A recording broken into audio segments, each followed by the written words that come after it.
que eu acho que são fundamentais. Primeiro, um pouco sobre a origem do Axé ao Molocô. E quando eu falo da origem, não é da fundação dele aqui no Brasil, até porque nenhuma religião afrodescendente ela foi fundada na África e veio para cá para o Brasil, ao contrário.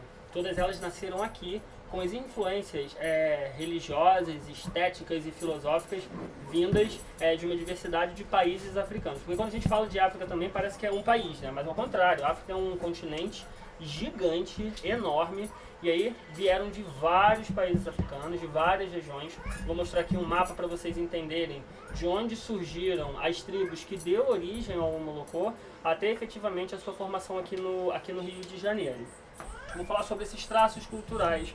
Eu acho legal a gente começar a entender algumas características culturais das tribos que formaram o Axé ao Molocô, como é que é lá no tradicional e como é que isso foi interpretado para a religiosidade formada aqui no nosso país. E por fim, eu vou falar um pouquinho das 3 raízes do Molocô. Porque assim como acontece com o candomblé, que eu tenho candomblé de Queto, candomblé de Angola, eu tenho candomblé de Jeje, acontece a mesma coisa no Axé ao Molocô. O Molocô ele acaba se fracionando, se segmentando em 3 raízes diferentes. Aí eu vou falar um pouquinho de cada uma delas, até para vocês entenderem um pouco destas diferenças que acontecem no Axé.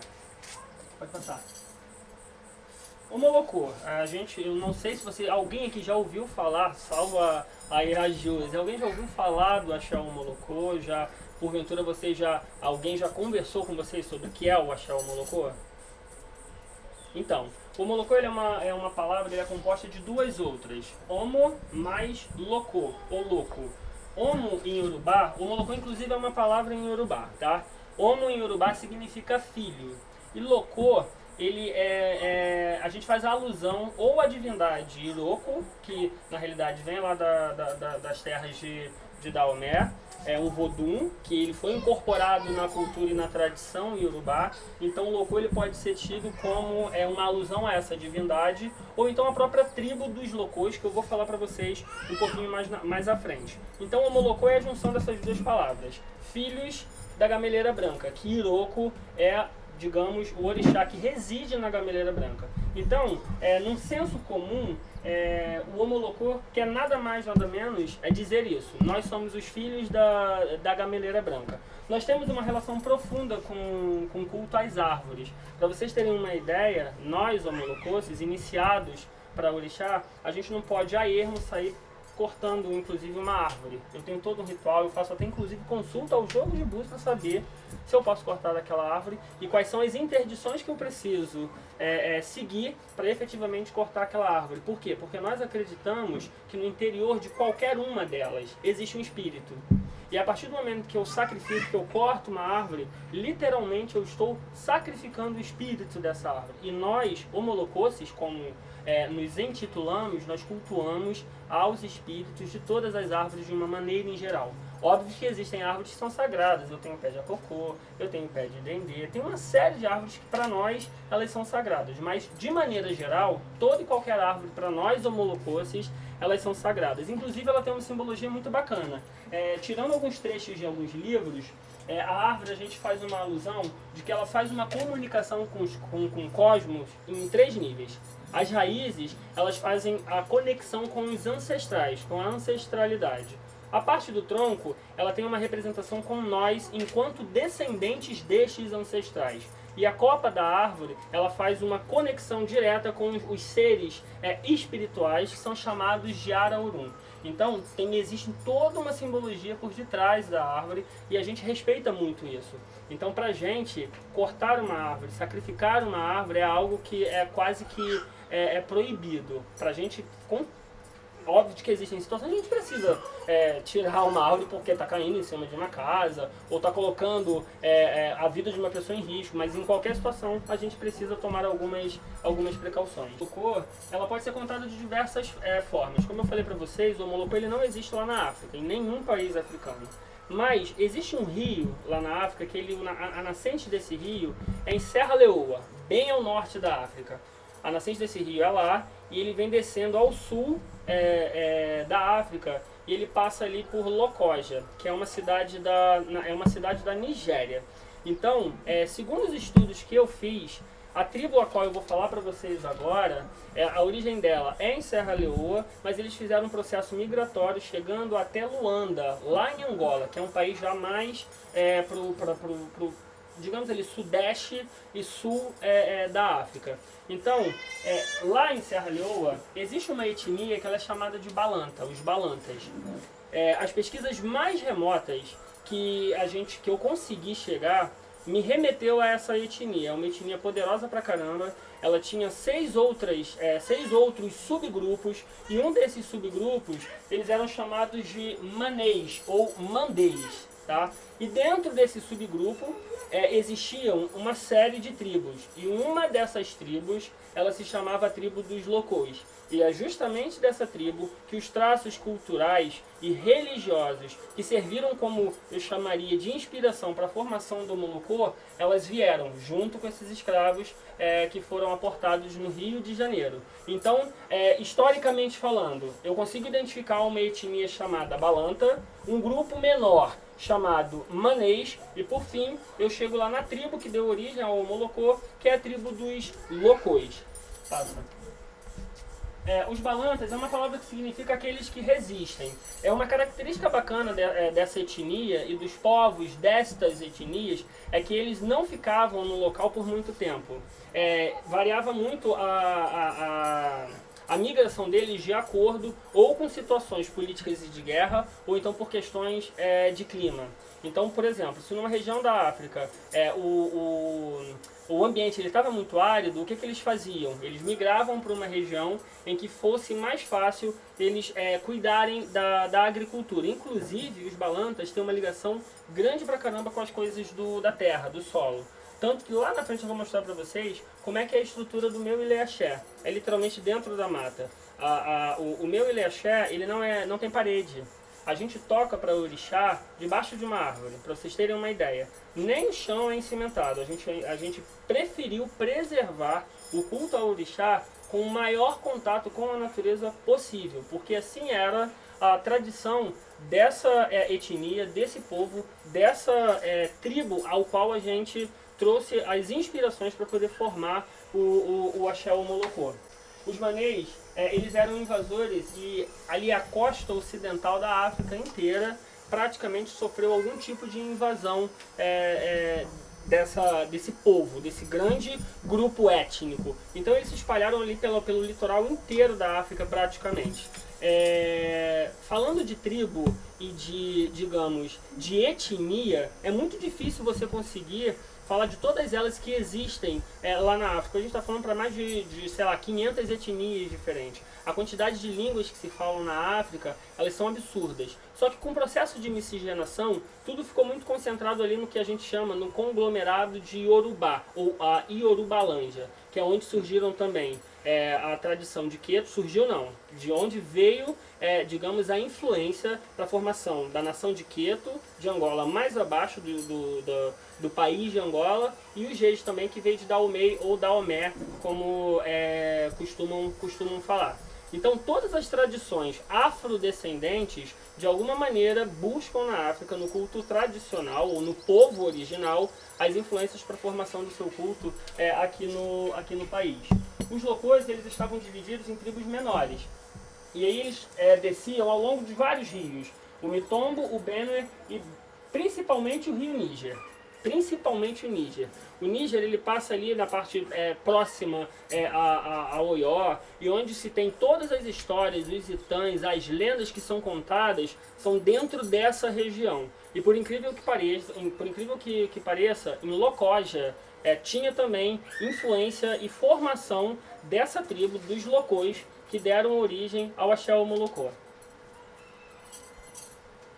O culto, na sua forma original, trazido aqui para o Brasil, a gente não encontra em país nenhum da África, nem em Serra Leoa, nem na Nigéria e nem em Angola. Não existe nenhuma maneira da gente comparar a maneira como eu tenho a tradição do molocô aqui no Brasil com o culto ou com a religiosidade acontecida e ocorrida nos países africanos. De uns tempos para cá, eu diria que com o advento da globalização, hoje a gente tem acesso a muita informação.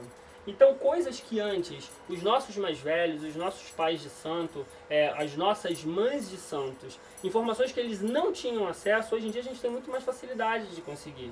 A minha mãe de santo nunca conversou comigo especificamente sobre os balantas. Eu só descobri essa etnia com muito estudo, pesquisando, investigando, correndo atrás. Entrei em contato com algumas universidades da Nigéria e fui procurando, garimpando para chegar à informação que eu queria para entender qual é a origem do axé que eu cultuo. Afinal de contas, para mim, pelo menos, não faz sentido eu cultuar algo que historicamente eu não entenda de onde vem. Para eu cultuar uma divindade, eu preciso saber a origem daquela divindade. Até porque eu preciso repassar para os meus mais novos, para os meus filhos, as características exatas destas divindades. Então, atualmente, a gente consegue chegar a algumas informações que no passado, infelizmente, os nossos mais velhos, eles não tinham. Mas com muita sabedoria, aquilo que é fundamento do axé, para a gente foi repassado. E me deixa extremamente feliz de descobrir quando eu uso um idé num braço, que é mais prata, um idé de cobre no outro braço, quando eu uso o que eu chamo de daboboagé no meu pulso, ou então aqui como tornozeleira, e de que eu olho para a história, eu vejo referência, ligação desse traço cultural, eu falei, caramba, minha mãe de santa ela era muito sábia, mesmo sem saber da historicidade da coisa. E hoje, eu parando e enxergando isso que são objetos espirituais, tem uma relação com a tribo da onde surge o axé. Então, isso tudo é muito mágico para mim. A gente tem uma oportunidade grande de repassar para os nossos mais novos todas essas novidades. Eu costumo dizer de que em ensinamento existe uma diferença grande entre conhecimento e sabedoria. Conhecimento a gente adquire no Pai Google, na Mãe de Santo, YouTube, que ali tem uma série de informações boas, mas tem muita coisa ruim. O axé Omolocô é um grande exemplo do que acontece por conta dessa miscigenação toda. O axé Omolocô ele é tido como, algumas pessoas chamam de Umbanda Omolocô. Nossa, mas se você coloca lá no YouTube, Omolocô, o que vocês mais vão encontrar, eu diria inclusive, o que vocês apenas vão encontrar é a famosa Umbanda Omolocô, que junta características da Umbanda, eu diria aí da Umbanda, eu não sei se eu posso chamar de Umbanda pura, mas da Umbanda tradicional com fundamentos do candomblé. Aí as pessoas acham que o simples fato de misturar fundamentos de Umbanda com fundamentos de candomblé forma Umbanda Omolocô. Aí algumas pessoas que têm esse tipo de hábito falam, eu sou de Omolocô. E quando você começa a investigar e você conhece a casa, você conhece as pessoas, você percebe que não é bem o Omolocô. Porque o Omolocô, ele tem uma característica específica. Ele não é Umbanda, mas ele também não é candomblé. Candomblé são três. A gente tem, historicamente falando, Queto, Angola e Jeje. Ponto. Tem suas matrizes na Bahia, as casas matriciais, as primeiras casas surgiram lá na Bahia. E o Omolocô é um culto completamente dissociado, não dá para comparar. Óbvio, existem similaridades. Se vocês pararem para poder observar, o ileque que eu uso, o fio de conta, tem uma série de coisas que são muito próximas, eu diria até que iguais ao que acontece no candomblé. Mas não é a mesma coisa. Quarto de santo, roncó, é completamente diferente. Existem rezas que são rezas específicas, a maneira como se copa um animal, se sacrifica um animal, tem características e preparos diferentes. A iniciação do filho é completamente diferente do que acontece no candomblé. Um grande exemplo é de que no axé Omolocô não se tira todo o cabelo da cabeça. Aí quando a gente para e conversa, no passado pelo menos eu ouvia muito de alguns pais de santo ultraconservadores, o filho de santo iniciado no axé Omolocô não é nada. Ele não raspou a cabeça, o que ele é? Mas falava isso talvez não propositalmente. Eu já peguei algumas situações de preconceito. A grande verdade é essa. Eu já me deparei em discussões fervorosas com outros pais de santo, de candomblé inclusive, que alegavam de que não tinha nada na minha cabeça, que o orixá não rodava na minha cabeça porque não era feito. E de fato o candomblé não reconhece a feitura e a iniciação do Omolocô. Assim como uma pessoa que sai do candomblé, que tem lá alguns anos pagos, quando ele, se porventura, ele decidir trocar de águas, mudar de axé, pelo menos na minha casa, eu também não reconheço, porque os rituais são completamente diferentes. Não dá. Não tem como. Pode um psicólogo fazer o trabalho de um engenheiro? Faz sentido? Não. São formações completamente diferentes. A mesma coisa acontece dentro da religião. Aqui eu falei para vocês que os balantas eles foram na realidade uma etnia que migraram. Eles tinham um hábito migratório. Aqui mais ao norte é porque tá ruim, não tá dando para ver direitinho. Mas aqui fica Serra Leoa, bem no litoral, e aqui fica Guiné-Bissau, tá? Eles começaram um processo de migração e vieram parar na Nigéria, um país completamente diferente. Vejam quantos países eu tenho no continente africano. Tá? Isso aqui dá, sei lá, quantos Brasis aqui dentro. Então, os balantas eles vieram migrando, descendo ao sul da África. Aqui, ó, fica Lokoja, sempre no litoral. Aí aqui, nessa região, Benin aqui fica Dahomey, mas aqui nessa região é onde eles, alguns estudiosos chamam esse conglomerado de Yorubalândia. Fica Oió, Abeokuta e todas essas cidades de onde vieram uma série de divindades para aqui pro Brasil. Porque por incrível que pareça, essas divindades que são cultuadas por nós aqui no Brasil, elas não vieram todas de um único lugar da África. Elas vieram de uma série de cidades diferentes. Com os navios negreiros, a miscigenação desses negros nestes navios, com a portagem deles aqui no Brasil, é que essa miscigenação começou a acontecer e aí surgiu a diáspora de culto brasileiro, que em algumas situações não parece absolutamente nada com o que acontece na África. E eu vou falar de miscigenação porque isso aconteceu muito também com o Molocô. O Molocô sofreu um processo de miscigenação poderoso, porque o Molocô começou a germinar dentro de terreiros de Umbanda. Os negros, na época, não podiam cultuar as suas divindades que eles trouxeram da África. Os senhores de engenho, a sociedade não permitia. Aí começou a entrar o sincretismo.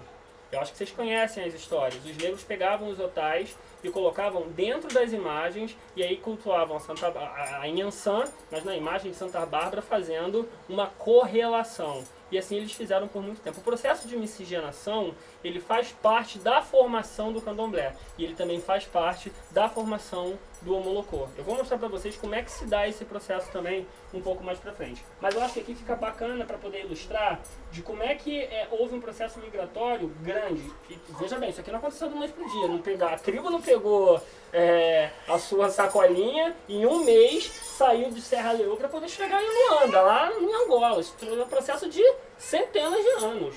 Foi demorado, um processo ao longo de um período muito extenso até eles terem tido essa abrangência toda. Passa. É nesse complexo étnico que eu começo a trazer para vocês um pouquinho desses traços culturais, de como é que era o comportamento dessa tribo, da tribo Locô, e como que isso foi interpretado religiosamente. A primeira característica é a questão da vocação da agricultura. A tribo Locô tem uma ligação profunda com a terra. Tanto que dentro das roças é comum e não é exclusividade do Molocô, vejam bem. Porque eu acho que toda roça de santo certamente deve ter um jardinzinho de erva. Eu acredito que toda roça tem lá uma erva plantada para numa emergência conseguir catar, fazer um melhor, cantar uma saçanha. Acho que toda casa de santo tem lá o seu cantinho. Dentro do Omolocô, a gente tem um espaço que a gente chama de Euecó. Tá? Que é como se fosse um horto específico para plantar ervas. Então, a gente tem um espaço reservado, é sagrado, a gente prepara, ele é isolado, visitantes não podem entrar, só filhos de santo. O sangue, ela é plantada dentro da Euecó, a gente planta o sangue dentro desse espaço sagrado e aí a gente consegue conectar a ligação desse povo com as coisas do campo, com a agricultura, e a gente trazendo isso para dentro de casa, espiritualmente falando, dentro do culto do Omolocô.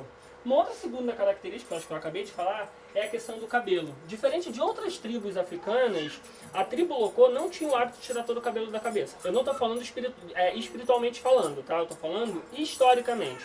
Eu tenho até aqui algumas imagens, elas são recentes, mas são de descendentes dessa tribo. E aí vocês vão perceber de como, de fato, era uma tribo de que ela não tinha o hábito de tirar todo o cabelo da cabeça. E a gente trouxe essa característica para dentro do Molocô, mantendo o cabelo do neófito, do iniciado, e tirando somente no Oxu, no local onde a gente faz todo o métier de iniciação de um filho de santo. Os Locôs são largamente animistas em sua crença, só que também não é nenhuma novidade para quem é de candomblé, certo? Porque a gente entende Olodumare, que é essa grande divindade, que é Deus.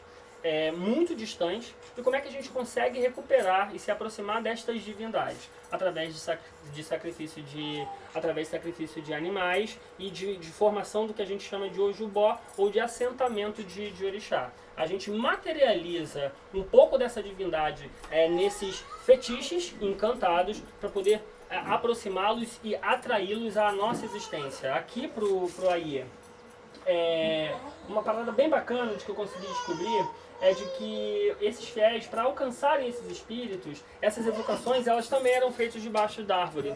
Então, os locais, eles tinham o hábito de cultuar as suas divindades, e geralmente eles faziam isso na troca de estações, para poder pedir fartura, para poder pedir para com que o solo germinasse as sementes que eles plantavam. Então, sempre nessas trocas de estações, estavam eles lá louvando essas divindades debaixo de uma árvore.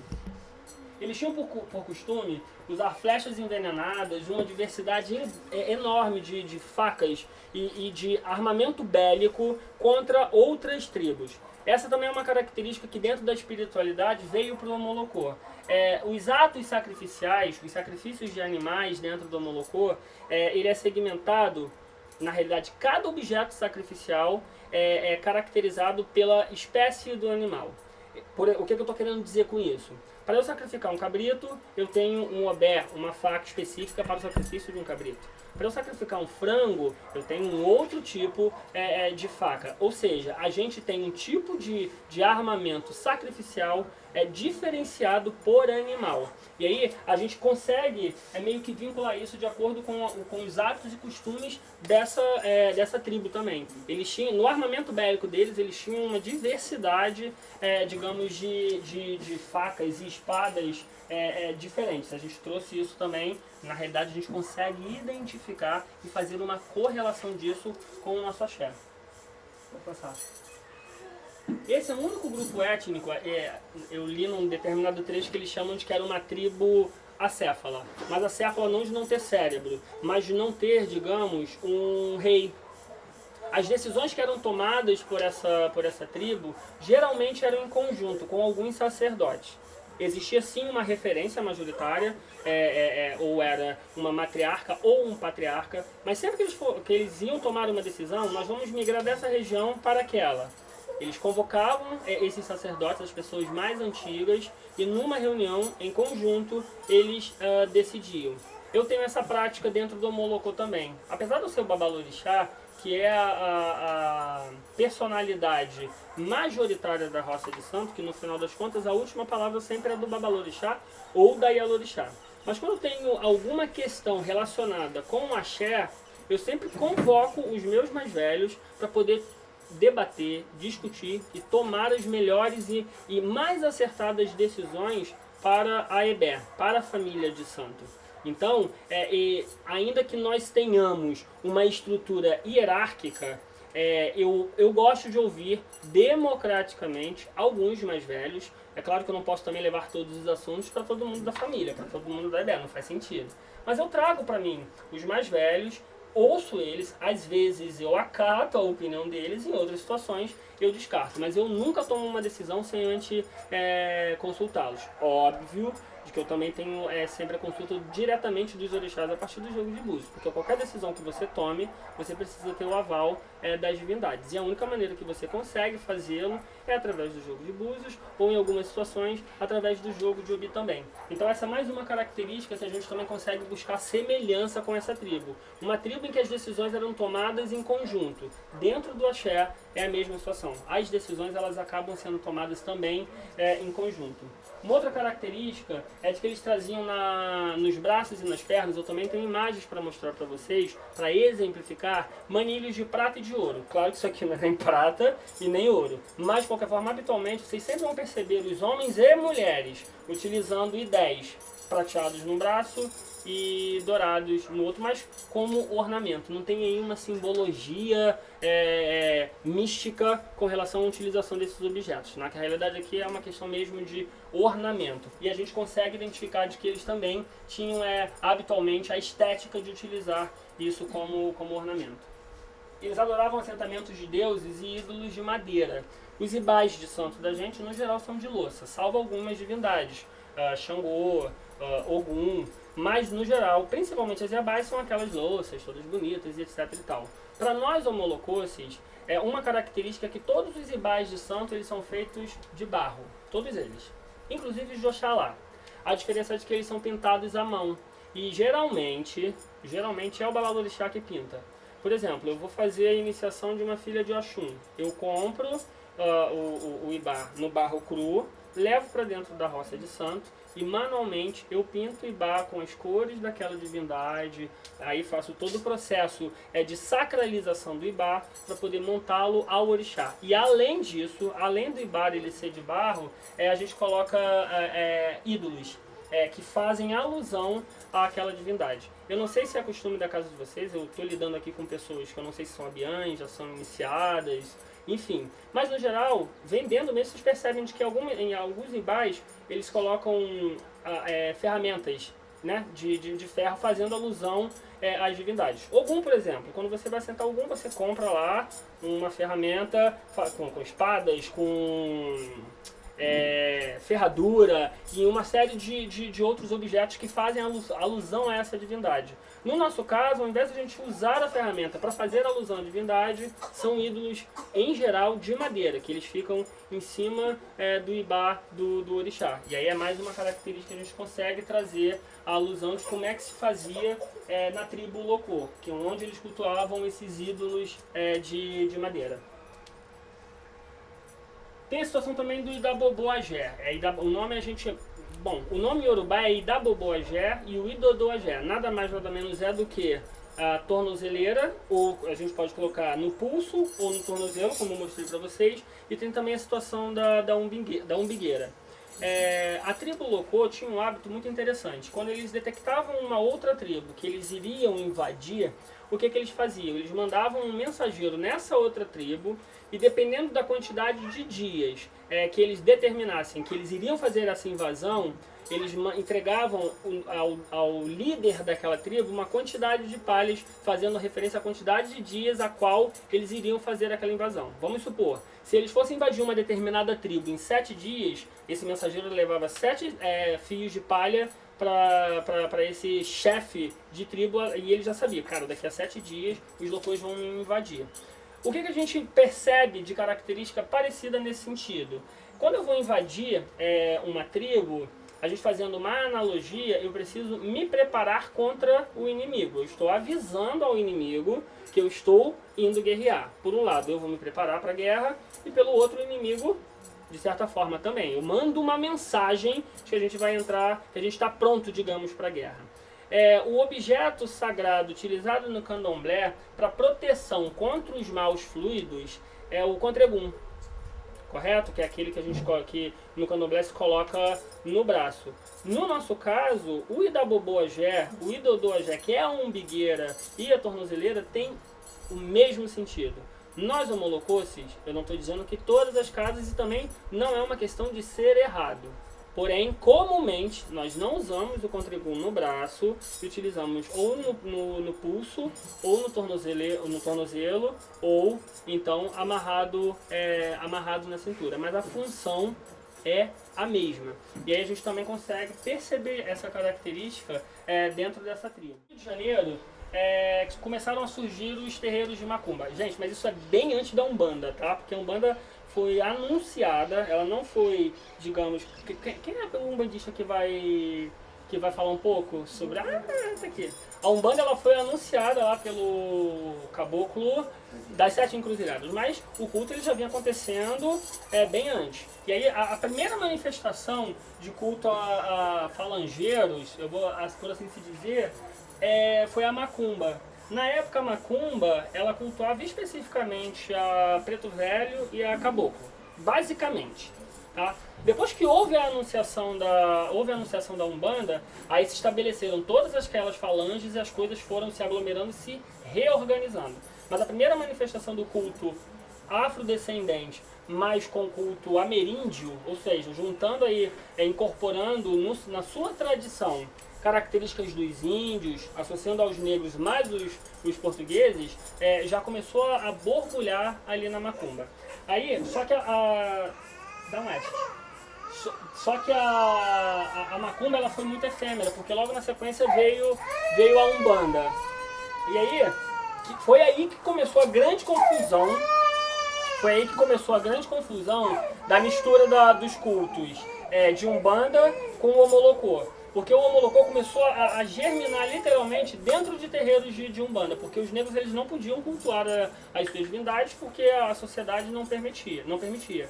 E a Umbanda aceitou de colos abertos, de braços abertos, os sacerdotes de Omolocô. Por anos ficou assim. Por ano ficou assim. Só que o que aconteceu? Com o passar dos anos, os pais de santo e as mães de santo começaram a não dissociar de que a Umbanda era uma coisa e de que o Omolocô era outra coisa.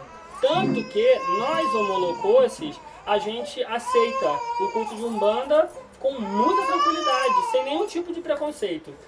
Eu, por exemplo, eu não cultuo a todas as falanges de Umbanda.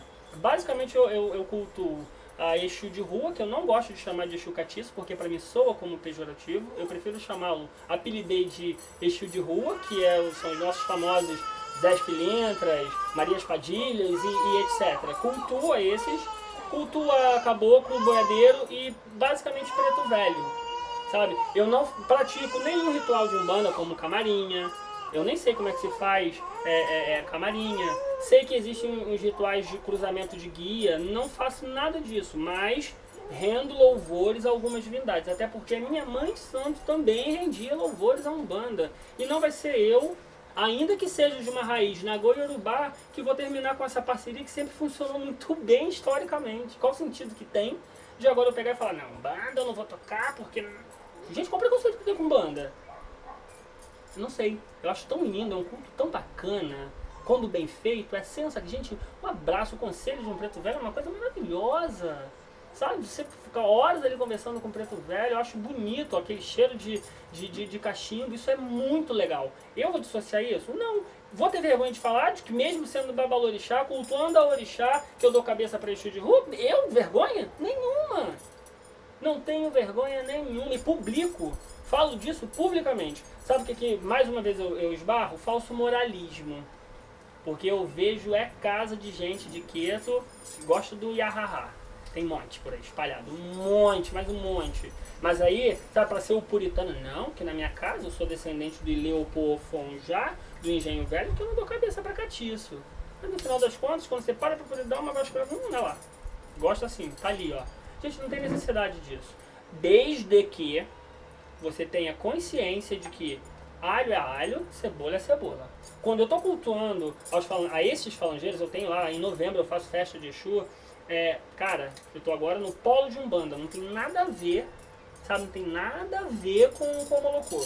Tiro meus paramentos, tiro as minhas coisas e vamos cultuar a moda Umbanda.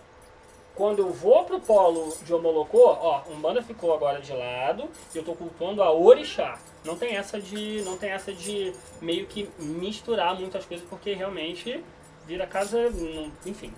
O negócio fica bem misturado, bem confuso, fica complicado. Não dá pra poder misturar, mas o respeito sempre existiu. Historicamente, o Omolocô brotou, fervilhou, nasceu, germinou em terreiros de Umbanda. Tá? E o Tata Tancredo, que é uma das principais figuras da formação do Omolocô, inclusive ele era um bandista. Tá? E como ele foi a figura de maior referência aqui no país, aí mesmo que danou tudo. Porque as pessoas começaram a achar que a Umbanda e o Omolocô eram as mesmas coisas. E agora você tentar meio que acertar, não é nem corrigir, eu não vou dizer nem corrigir, mas para você acertar a historicidade disso, nossa senhora, mas tá dando um trabalho danado, eu não sei nem se vai ser possível. Mas em ocasiões como essa eu gosto de vir pra... Não, realmente, agora eu tô entendendo de que são coisas bem separadas. Aí. Já falei, pode passar? Não, para. Aqui a gente começa a falar sobre essas três figuras que são emblemáticas para a formação do Omolocô aqui no Brasil. Eu tenho a escrava Maria Bataió, tá? Foi a primeira raiz do Omolocô que nasceu aqui no Rio. Foi o Omolocô de raiz macumba. E aí, essa raiz de Omolocô, ela faz culto aos orixás ou inquices e em conjunto aos preto velhos e caboclos. Mas no geral ela não tem a estrutura da Umbanda, a camarinha, etc e tal. Mas é junto, ou seja, quando você traz um filho de santo para a sala para uma saída, todo o processo de iniciação é dentro dos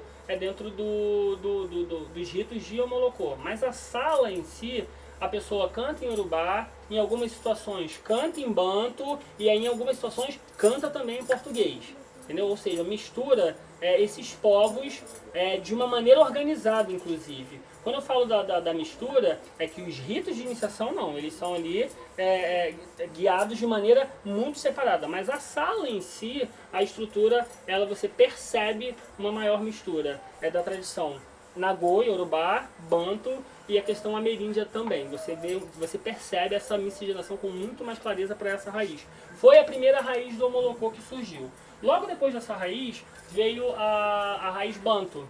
Aí teve o advento da Angola, e aí o Tata Tancredo, se fazendo valer, foi lá e criou, e começou a literalmente disseminar o axé Omolocô. Maria Batoé era de um morro lá no Rio de Janeiro chamado São Carlos. Ele fica ali na região central do Rio. Eu já tentei ir, tá perigoso, até para ver se eu conseguia vestígios, né? Naquela coisa, ver se achava alguma coisa de história de Maria Bataió, mas literalmente se perdeu tudo. Até porque foi bem no início, foi de 1867. Então, você conseguir achar vestígio de alguma coisa, sabe, é muito difícil. Diferente do que acontece com as casas matrizes lá na Bahia, do Ilhéu Fonjá, Engenho Velho, o Axé Xumaré. Lá houve uma estruturação muito legal de que historicamente você consegue e você tem a referência. Só que dentro do Omolocô isso não aconteceu. Infelizmente, dentro do Omolocô a gente só tem a referência das pessoas, que é a Maria Bataió, o Tata Tancredo, e aí eu vou falar da minha mãe de santo, que é a Mãe Léia de Inhansã, que foi uma que ela não gostava de mídia, a casa dela sempre foi muito fechada, ela não escreveu livro como o Tata Tancredo fez. Maria Batoya também, ela não tinha esse hábito, até por conta da época. Eu não tenho fotos da Maria Batoya, tenho ali uma imagem ilustrativa, mas quem é digamos, o porta-voz do Omolocô aqui no Brasil sem sombra de dúvidas, o Tata Tancredo. Mas infelizmente, meio que aí com a excessiva mistura entre os cultos de Omolocô com a Umbanda, tá? Pra vocês terem uma ideia, quando a Maria Bataió fundou a casa dela, isso aí em 1867, só 83 anos depois que o Tata Tancredo começou a disseminar o axé de raiz banto. Cara, quase 100 anos depois, porque parece que foi tudo, né? Do dia para noite, mas demorou um processo grande. E só depois de 10 anos que a Mãe Léia, ela fundou o Ilê Axé dela lá em Itaúna, em São Gonçalo, que é o axé onde eu fui feito. Então tem um espaço de tempo aí muito grande entre a formação de uma raiz e a outra. Se você parar para poder olhar, historicamente falando e comparando com o candomblé, por exemplo, o Omolocô ele é recente. Tudo bem, a primeira raiz vem de 1867, mas a última raiz começou a se consolidar melhor só na década de 60. Pô, tem pouco tempo. Se parar para poder observar, tem pouco tempo. Historicamente você carrega aí, tem uma carga de informação grande, mas oficialmente aquele culto ali oficializado é muito recente. O Tata Tancredo, a Maria Batoya viveu por 129 anos. O Tata Tancredo ficou na liderança da casa dele por algo em torno de 29 anos. Tá? De quando ele fundou a casa dele até quando ele veio a falecer, esse período foram por 29 anos. A minha mãe de santo esteve à frente do axé dela há 40 anos. Ela ficou 40 anos cultuando a Omolocô. Mas infelizmente ainda não deu tempo dela dar visibilidade da maneira como eu venho tentando fazer. Passa aí, filho. O Omolocô da raiz macumba, como eu falei para vocês, aqui eu deixo mais claro de que ele é todo Omolocô que, além dos cultos a orixás ou a inquice, eles cultuam também espíritos ameríndios, chamados agora atualmente como falangeiros de Umbanda, mas especificamente com foco em preto velhos, caboclos e boiadeiros. tem uma outra religião afrodescendente que é chamada de candomblé de caboclo. Não sei se vocês já ouviram falar. Ela é muito característica da Bahia, lá pro Nordeste. E nesse aspecto ela é muito parecida com essa raiz do Omolocô. O candomblé de caboclo, eles louvam, agora eu não sei se é Inquice ou se é Orixá, mas num dado momento terminou a ritualística de louvores a orixás ou Inquices, aí eles entram com a parte de caboclo. Entendeu? É muito interessante. É Inquice. É Inquice? Lá do pessoal do Bate-Folha Bahia. A candomblé de caboclo é Angola. Tá vendo? Então, vocês verem que é muito parecido com essa raiz do Omolocô. Eu tenho ali o culto de orixá e Inquice, mas num dado momento, meio vira banda, não sei como é que eu vou falar, mas eu trago pro culto ameríndio, entendeu? Então tem essa característica, essa raiz. A segunda raiz é a Banto, cujo segmento é de culto aos Inquices, que são as divindades cultuadas em Angola, tá? Os Inquices, o que é de... Fabiano, o Babá, Fabiano, qual a diferença do orixá pro Inquice? O Inquice, segundo que diz, olha, eu não domino muito Angola, tá, gente? Que eu vou falar pra vocês de alguns estudos que eu venho fazendo. Mas o Inquice, eu não me lembro do termo que eles utilizam, mas o Inquice literalmente é a energia da natureza, tá? É o vento nato, é a água nata. E quando você tem um processo de iniciação da pessoa, com todos os rituais que você faz, você traz essa energia da natureza e com o processo ritualístico você transforma essa energia em divindade. O orixá é diferente, porque o orixá, que na realidade deveria ser chamado de Eborá, principalmente os orixás que tiveram vida terrena. Porque teve um grupo de orixás que eles não tiveram vida terrena, os sentados à direita de Olodumare, que são chamados de orixás Funfun, esses eles não tiveram vida terrena, e todos os outros tiveram vida terrena, como Nhansan, Xangô, Oxóssi e todos os outros orixás. O simples fato dele ter tido vida terrena significa que ele teve ori. Ele teve individualidade e ele teve uma manifestação terrena como a gente. E por algum motivo, Olodumare determinou de que ele ressurgisse como orixá. E aí a diferença porque o orixá, ele, segundo a tradição cosmogônica do povo Nagô e Yorubá, o orixá ele ressurge para poder controlar os fenômenos da natureza. Já os Inquices, eles são a natureza em si. Então eu achei muito bacana quando eu li essa grande diferença. Então, se Ogum ele teve uma vida terrena, se ele teve um ori, tanto que nós que cultuamos a orixás, nós somos chamados de Alegum. Ou seja, Egum é o espírito ancestral. E o orixá é uma divindade de um ancestral. É uma criatura, um ancestral divinizado. Então, se Ogum teve um ori, e se ele teve uma individualidade, como é que ele pode ser comparado com Kosi? Que seria, digamos, o que tem a característica parecida com o orixá Ogum. Se um é a essência da natureza em si, bruta, e o outro teve um ori e uma vida terrena. Mas eu também respeito. Inclusive eu fiquei sabendo que o Tumba Jussara, ele acoplou o conceito de orixá e Inquice. Então, porque eu sempre me perguntava, como é que uma pessoa, um babalorixá, um tata, aí é um tata, eu não domino banto. Eu vi um convite muito curioso esses dias. Era Tata, não sei o nome do Tata, babá, convida a comunidade para a saída dos seus filhos de Oxóssi, da sua filha de Iemanjá e acho que foi Oxóssi e Iemanjá. Aí eu falei, gente, mas por que o Tata não colocou convida para a saída de Mutacalambo, que é comparado ao Oxóssi? Eu acho que é Mutacalambo. E por que não colocou Kaiá ao invés de Iemanjá?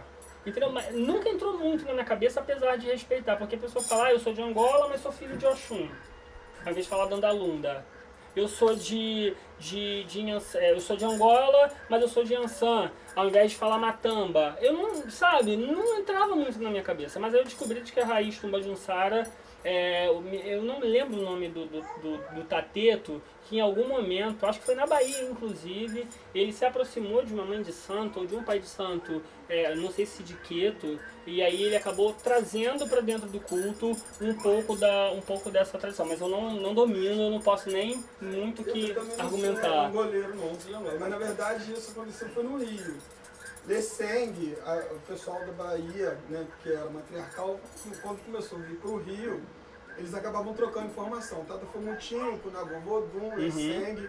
Então o Angola, do próprio Bate-Folha, do Papo Saba, que agora é da Mabegi é sobrinha neta de Lesseng, eles realmente têm o hábito de sobrepor orixá e inquice, que, como você disse, realmente são as energias da natureza, que são encantadas nos fetiches, né? Perfeito. E isso acaba que não é possível e nem muito plausível por uma questão territorial. Entre o povo Jeje e o povo Nagô, né, usar esses termos, havia rota comercial. Já com os povos Banto não tinha, porque as coisas não aconteceram no mesmo período de tempo. Entendeu? Então não é possível atrelar Nkosi a Ogum, porque Nkosi é o espírito da realeza, Nkosi é o rei. Nkosi não se banha com sangue, porque Nkosi não é Ogum, Nkosi não é guerreiro.